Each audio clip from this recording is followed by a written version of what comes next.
بالکل حالت آپ کی یہ ہو جاتی ہے کہ جیسے آپ اپنا سانس چھوڑ بیٹھیں گے، وہ سانس ایک دھونی کی طرح چلتا ہوا آپ کو محسوس ہوتا ہے اور آپ کو لگتا ہے کہ یہ لینا مشکل ہو گیا میرے لیے۔ تو کبھی ایسا بھی ہوتا ہے کہ کوئی شخص دیر کر دیتا ہے، کہتے ہیں کہ دیر اچھی نہیں ہوتی ہے، نہ محبت میں اچھی ہوتی ہے اور نہ عبادت میں۔ تو کچھ لوگ آپ کے ساتھ اپنا تعلق نبھانے کے لیے دیر کر دیتے ہیں، اور جب وہ دیر کر دیتے ہیں تو جب تک وہ آتے ہیں تب تک آپ نیند مردہ ہو چکے ہوتے ہیں، پھر وہ آپ کو آواز بھی دیں تو آپ سننے کے قابل نہیں ہوتے۔ اسی شعر کا ایک دوسرا معنی بھی ہے، اگر آپ اس کو میٹافوریکلی دیکھنا چاہیں، کہ جب کوئی شخص اپنی اندر جان کنی کی اس کیفیت سے گزرنے کے بعد غم جانا یا غم دوراں کے نتیجے میں نیم مردہ ہو جاتا ہے، شدت کرب سے گزر جاتا ہے، شدت ہجر سے گزر جاتا ہے، تو پھر وہ ہستی کے دوسرے راستوں پر نکلتا ہے۔ اس وقت وہ اپنا پورا ماضی پیچھے چھوڑ کر جا رہا ہوتا ہے، وہ ایک نیم مردگی کی حالت میں ایک نئی زندگی کی طرف لوٹ رہا ہوتا ہے، ایک نئے انداز میں اپنی تشکیل کر رہا ہوتا ہے۔ تو بہت سے ایسے لوگ، بہت سی ایسی آوازیں جو شاید اس کی پچھلی زندگی میں اس کو آواز دیتی تو وہ رک جاتا، پیچھے مڑ کر دیکھتا، لیکن جب وہ اس نئے سفر کو اختیار کر لیتا ہے تو پھر وہ ان کے اوپر چونکتا نہیں ہے، اس لیے کہ اس نے اپنے لیے کوئی اور راستہ چن لیا ہوتا ہے، وہ اگلے جہانوں کے کسی سفر پہ نکل پڑا ہوتا ہے۔ تو شدت ہجر سے جسم دکھتا رہا، شدت کرب سے جاں بلب ہو گیا، نیم مردہ تھا جب اس نے آواز دی، میں اگر چونکتا بھی تو کیا چونکتا۔ اس نے مجھ سے کہا تو رذیل جہاں، اس نے مجھ سے کہا تو رذیل جہاں، اس نے مجھ سے کہا تو سگے بے مکاں، اس نے مجھ سے کہا تو رذیل جہاں، اس نے مجھ سے کہا تو سگے بے مکاں، پھر کہا بول اب مجھ سے کیا چاہیے، میں بھلا بھونکتا بھی تو کیا بھونکتا۔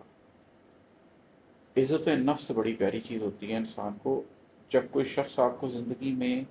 یہ بتا دے کہ اس کی نظروں میں آپ ایک رذیل شخص ہیں، وہ آپ کو مٹی کر دے۔ جب کوئی شخص آپ کو یہ بتا دے کہ آپ سگے بے مکاں ہیں، آپ ایک ایسے کتے کی طرح ہیں جس کے پاس کوئی در نہیں ہے جانے کے لیے، اس تذلیل سے گزرنے کے بعد، کسی نظروں میں اتنا گرنے کے بعد، پھر جب کوئی شخص آپ سے کہے کہ اچھا آپ بتاؤ میرے پاس کیا لینے آئے ہو، میں تمہارے لیے کیا کر سکتا ہوں، تو انسان تو اس سے انسان کے طور پہ بات کرنے، گفتگو کرنے کے لیے گیا ہوتا ہے، لیکن جو آپ کو ایک سگ سمجھ رہا ہو، ایک کلب سمجھ رہا ہو، ایک کتا سمجھ رہا ہو، اس کے سامنے پھر آپ، کتا تو بھونکتا ہی ہے نا، تو اس کے سامنے آپ جو گفتگو کریں گے اس کو یہی لگے گا کہ جیسے کوئی بھونک رہا ہے۔ تو ایسی جگہ سے انسان کو پھر عزت نفس لے کر اٹھ جانا چاہیے کہ اس نے مجھ سے کہا تو رذیل جہاں، اس نے مجھ سے کہا تو سگے بے مکاں، پھر کہا بول اب مجھ سے کیا چاہیے، میں بھلا بھونکتا بھی تو کیا بھونکتا۔ اور ہے کہ بے مہر راستے بے یقین منزلیں، بے مہر راستے بے یقین منزلیں، بے ثمر رات دن بے نشاں زندگی، ایک انسان بھٹک کر کہیں گم گیا، میں اسے ڈھونڈتا بھی تو کیا ڈھونڈتا۔ زندگی میں کبھی کیا ہوتا ہے کہ کوئی شخص آپ کے ساتھ چل رہا ہوتا ہے، پھر وہ آپ کی زندگی سے کھو جاتا ہے، وہ آپ کی زندگی سے نکل جاتا ہے، لیکن جب آپ اسے ڈھونڈنے کے لیے نکلتے ہیں تو آپ کو پہلی دفعہ یہ احساس ہوتا ہے کہ زندگی کے راستے کتنے بے مہر ہیں، کتنے ظالم راستے ہیں یہ، اور منزلیں کتنی بے یقین ہیں، آپ یقین سے کہہ ہی نہیں سکتے کہ کس شخص کی کیا منزل ہے۔ قرآن کریم میں اللہ تعالیٰ فرماتے ہیں نا کہ کوئی شخص نہیں جانتا کہ وہ کل کیا کرے گا، وہ کس سرزمین پر جا کر مرے گا۔ تو جب آپ کی منزلیں اتنی بے یقین ہو، آپ کو معلوم ہی نہ ہو کہ کون سی سانس آخری سانس ہے، اور کہاں وقت کا گھوڑا آپ کو کس سرزمین پر لے جائے گا، اور پھر آپ دیکھیں کہ رات دن کتنے بے ثمر ہیں، ایک سلسلہ ہے رات اور دن کے آنے کا، لیکن آپ کو کچھ حاصل نہیں ہو رہا، اور پھر آپ کو آخر میں یہ احساس ہو کہ زندگی کا نشان ہی کچھ نہیں ہے، اربوں لوگ ہیں، آ رہے ہیں جا رہے ہیں، کوئی شناخت نہیں ہے کسی شخص کی، مٹی ہوتے چلے جا رہے ہیں، بے نشان زندگی ہے۔ تو ایسے میں دو ادراک ہوتے ہیں، پہلا ادراک تو یہ ہوتا ہے کہ وہ شخص جو بھٹک گیا ہے، وہ شخص جو گم گیا ہے، اس کو میں ایسے کہاں ڈھونڈوں گا بے مہر راستوں پر، بے یقین منزلوں پر، بے ثمر رات دن میں، بے نشان زندگی کے اندر۔ دوسرا احساس آپ کو یہ ہوتا ہے کہ جب آپ زندگی کی راہوں پہ نکلتے ہیں تو آپ کو احساس ہوتا ہے کہ آپ خود بھی ایک کھوئے ہوئے ایک انسان ہیں۔ پھر یہی سوال آپ کی اپنی ذات کے لیے بھی آپ کے اندر پیدا ہو جاتا ہے کہ وہ جو میرے اندر کا انسان تھا وہ تو زندگی کے ان بے مہر راستوں، بے یقین منزلوں، بے ثمر رات دن اور بے نشان زندگی، وہ تو اس میں کھو گیا ہے۔ پھر ایگزسٹینشیل کویسچنس پیدا ہوتے ہیں، آپ جس کی تلاش میں نکلے ہوتے ہیں اس سے زیادہ آپ کو یہ لگنے لگ جاتا ہے کہ آپ کو اپنی بھی تو ایک تلاش ہے،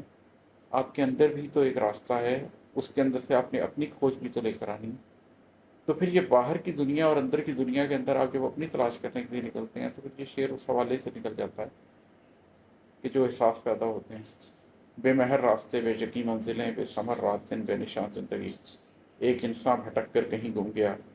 میں اسے ڈھونڈتا بھی تو کیا ڈھونڈتا۔ اور ہے کہ غیرت آبرو، جرت آرزو،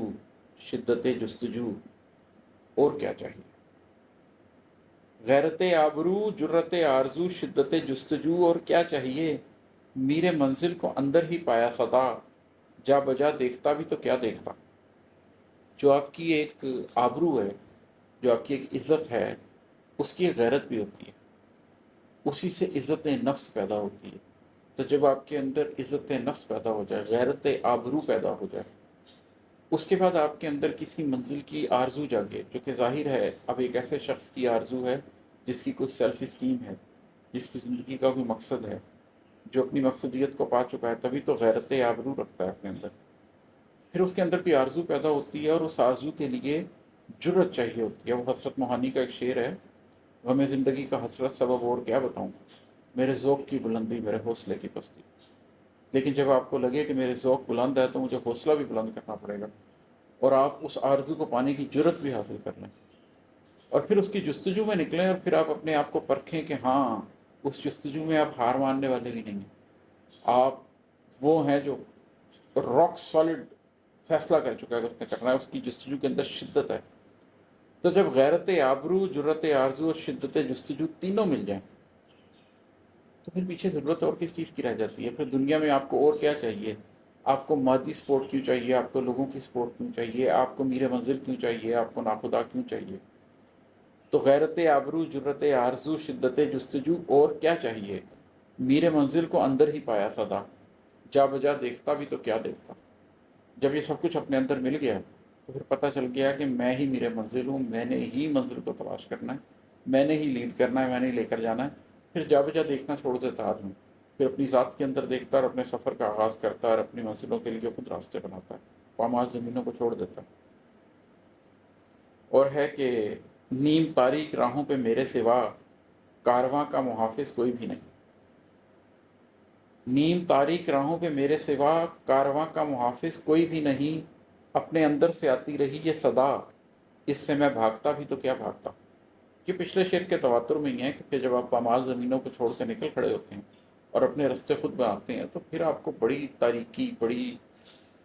تنہائی سے گزرنا پڑتا ہے۔ اندر کا سفر کوئی اتنا آسان سفر نہیں ہے، ایسا نہیں ہے کہ جیسے کوئی اگربتیاں جل رہی ہیں، لوبان کی خوشبو اور آپ کسی سفید چاندنی پہ بیٹھے ہیں۔ یہ تو دشت و صحرا کا سفر ہے، یہ تو آپ کو اپنے اندر کا بنواس کاٹنا پڑتا ہے۔ تو جب آپ ان نیم تاریک راہوں پر نکلتے ہیں تو آپ کو احساس ہو جاتا ہے کہ کوئی بھی نہیں ہے اس کاروان کا محافظ، یہ جو اپنی ذات کے اندر میں ایک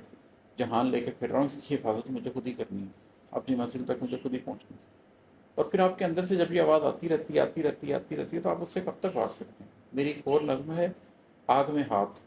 اس کا پورا تناظر ہی یہ ہے کہ مجھے یہ پتہ لگ گیا تھا کہ میری زندگی کا مقصد کیا ہے، لیکن میں اس کو اوائڈ کرتا رہا، اس لیے کہ مجھے نظر آ رہا تھا کہ یہ راستہ مشکل ہے۔ آپ اس کو سن سکتے ہیں، میں نے آلریڈی ریکارڈ کروائے ہوئے۔ لیکن آخر آپ کب تک بھاگیں گے؟ کسی نہ کسی دن پھر آپ کو احساس ہو ہی جاتا ہے کہ جو آپ کے اندر کی کالنگ ہے